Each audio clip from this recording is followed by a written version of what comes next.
Ladies and gentlemen, I was just sitting here starting to edit my video and noticed one of my clips, number 2, for some reason wouldn't play, wouldn't work, wouldn't operate. And it was where I began to explain to you what it was I was making in this video. And that would be a wood gas stove. I started out with a ravioli can. And I showed you how I marked it, and I showed you how I was going to drill it and cut it and such. And now that it's all made, it's kind of a little late. But like I said, my viewers are smart. Most of them have a brain. There's only a couple that I'm not sure about. And, well, I'm not even sure those two are even bothering to watch my videos anymore or not. But I'm sure from what's left of the footage that did get processed properly, you can figure it out. Because like I say, my viewers all have brains. They don't need to see every single step to get it figured out. So, unfortunately, like I said, I lost a clip in the making of this video, so I'm going to stick this at the front so that you know that clip number 2, which would come shortly after I showed you the cans on the railing with the wire mesh set across the top of them. Well, shortly after that, there's a clip that's missing. And I'm sure you can figure it out, and there's 1,001 videos up of different wood gas stoves. I'm pretty sure y'all can manage. I've still yet to film the final clip for this video, so I'll have it done before I put the whole thing up. But I've still got to do the burning of the first burn of the stove. So whilst I'm doing this, I'm also going to advise you, please pay careful attention to the expanded metal I'm using for the bottom of the burn chamber. This metal is zinc plated, galvanized. So understand that you must burn the zinc off of it before you use it for cooking. I will not be held responsible for anybody injuring themselves on the fumes if you aren't paying attention. You must burn the zinc off of this type of material, or the gases that come off that are toxic can kill you. And if it gets into your food, well, it can kill you that way too. So, pay attention. If you're going to use galvanized, and I'm not using much of it, but if you're going to use galvanized, make sure you burn it good and thorough first. And keep upwind of the stove when you're burning it until you get that galvanization burned off. So, that's the advice I've got on this. Just pay attention to what materials you're using. There's nothing wrong with using zinc plated as long as you know in advance and deal with it. So for now, this is Embrato. Enjoy the rest of the video. Peace out. Ladies and gentlemen, I'm about to begin a project. Can any of you guess what the project is going to be? Oh, wait a minute. I'm missing one component here, aren't I? Let me fish that over here. There we go. Now maybe you'll have a clue as to what I'm making. Well, when I get a little further along, I'll bring you back and show you what we've got. It proves good to have a little more material hanging around than you think you're going to need. You see, I'm trying to punch my drill marks along the side of the lip of the can, and that's a little too weak to hold up to that. So what did I come up with? I put this log inside of it. Now I can set my punch on here and drive it. Hang on a minute. Let me put you in the stand thing here so you can see what I'm doing.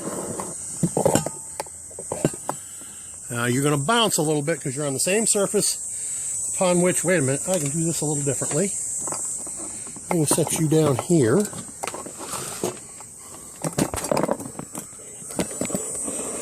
Raise you up some more. Now, you should be able to look over my shoulder as I do this. And now you notice where the seam of the can is here. You do not want to punch your hole on the seam of the can. That would weaken it. You want to go over about 1/3 of an inch and put a punch hole. That's where your drill is going to go in. And now you're going to want to mark this in 8 places around the can. Oh, brother. Maybe I want to go with a smaller end here. That'll work better.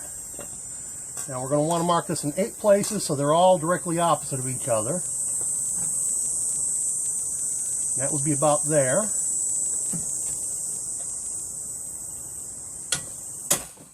Mind you, this doesn't have to be rocket science. It doesn't have to be precise and accurate.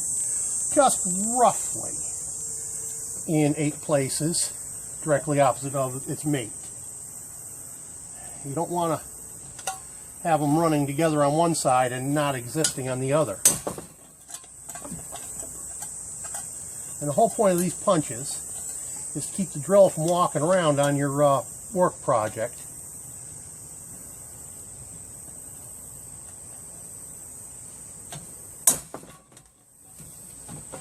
Now that we've got 4 marked, all we got to do is just roughly go in between.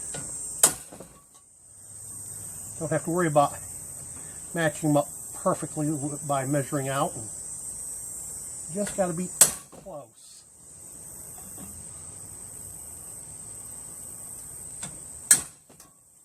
You see?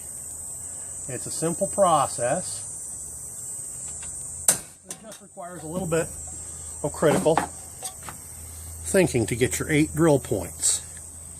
Now, in regards to the top, I punched them. Already drilled a couple. But that doesn't cut out that inner circle, now does it? No, because now I got to drill these other 3. And then I'll just go snip, snip, snip right around that inner circle. Doesn't have to be perfect. I'll grind any burrs and edges off of it. Then we're going to take the Dremel and I'm going to cut these slots across here like so. Okay, see if I can get this in this. As I say, drill out these other 3. Snip, snip, snip, snip around here with 10 snips. And then I'll use my Dremel with a grinding stone to grind that a little smooth, burrs and whatnot gone. And then my Dremel to cut the little slots that'll create the finger tabs that hold the inner can in place. Real simple. Now I'm not going to have you watching the whole thing because I'm pretty sure you all have a brain and can figure it out. Do not throw away the lid that came with your ravioli can or your juice can or whatever large, smaller than number 10 can you choose. By not throwing away the lid when it's an ash catch and a place to catch hot embers. And the ashes are useful. Why? Well, they make good for fire rolling. And you can ask David West channel about fire rolling. He seems to have it pretty well down pat. I'll bring you back when I'm a little further along. Well, welcome back to my laboratory, ladies and gentlemen. Hang on a second. This thing zoomed way in and I need to fix that. So we don't need it zoomed today for any reason. Welcome back to my Mad Scientist laboratory. Now, I've gone ahead and drilled my big holes and I've ground off all the burrs because this is likely to be handled by children, so we got rid of all the burrs so nobody will get cut. I've cut and trimmed my tabs and voila! There is our stove.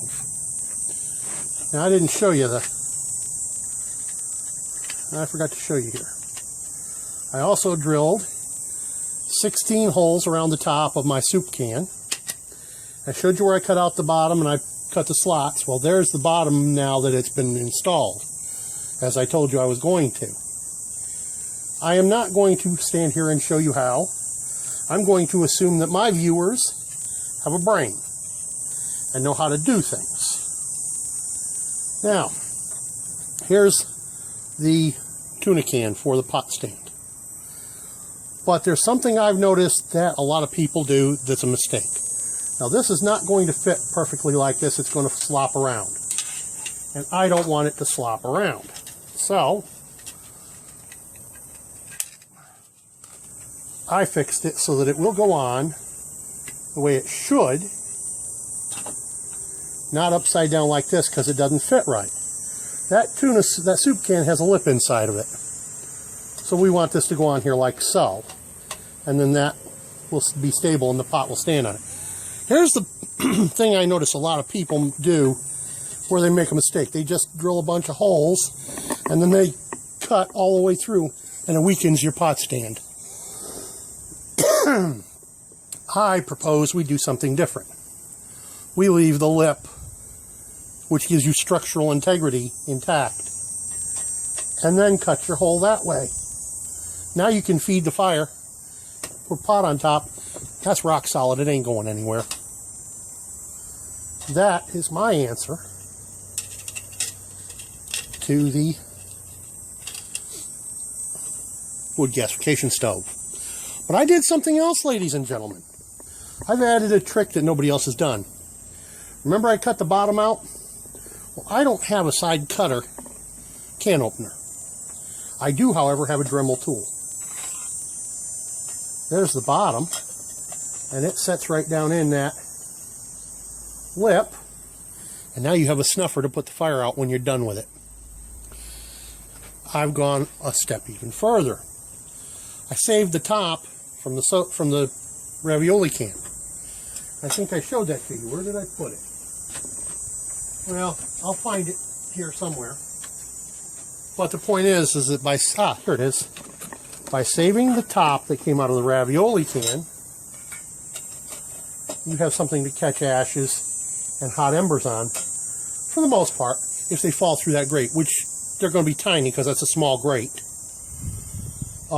Any hot embers and ash that falls through, you can catch it in there and use it for making fire rolls, as I mentioned earlier. And then, like I said, we've got a snuffer plate. I need to put a knob in that so you can set it down properly, so you don't get your fingers in the fire. And that is my take on the wood gasification backpacker stove. Oh, I even did go one further. I saved a piece of the trimmings. I now have a piece big enough to set on top here and grill a wiener or a small fish. Granted, this would be after the fire had burned down. Granted, that's if I'm only using hardwood instead of pine wood. But as I say, it's not perfect, but it is. There it is. If you're using just hardwood, you can grill right over the top of that, but you're going to want to wait until it smolders down to coals, not big flame shooting out the top. I may design something to have a grill much further up here, like that. That would be better for grilling over this, but really this is for putting a pot on. But there it is. There it be.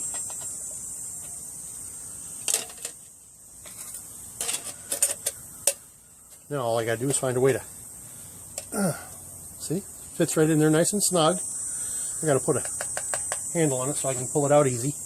I need to find a way to lock that in place for when it's traveling, but there it is. One wood gas stove. This is Emberato of Emberato Smithing and Woodcraft. Peace out.